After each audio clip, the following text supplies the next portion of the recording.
Battle Simulator Profound Evil with the Bawu. Now, this one is very similar to the previous one, but in my opinion, it's much easier. These opening goons go down way faster than the previous ones because they're much closer together.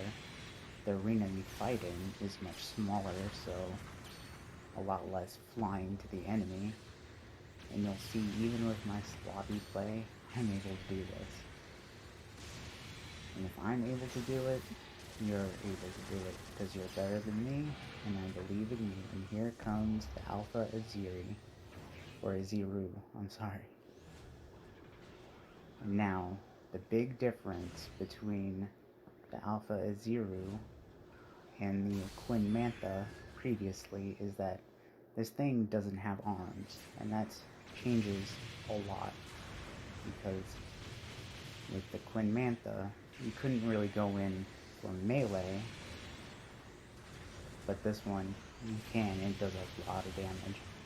Now the stun damage buildup is that giant thruster in the back there, so attack that to build up the stun, and he'll do massive damage. But because it doesn't have arms, this thing is way easier than the previous one. But it's also the same suits, I feel, will do good here. The Bawu can chain a ton of damage, range and melee, so that's why I used it. But I think any of the Q-Blades would do here. And this is probably a good candidate too.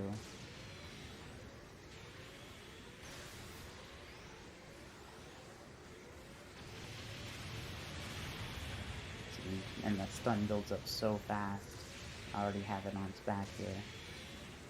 And it's just so susceptible to melee. Look how much that melee damage is doing. The Gyaradogas aren't nearly as annoying as the previous Dovin Wolves, thankfully.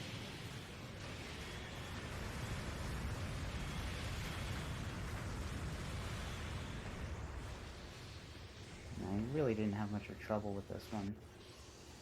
I do kind of cut it close, but as you can tell, I'm doing this pretty sloppily.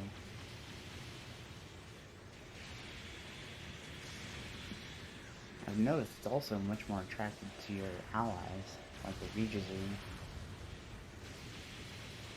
than Quinn Mantha was, because when you were near Quinn Mantha, that thing just targets you like crazy.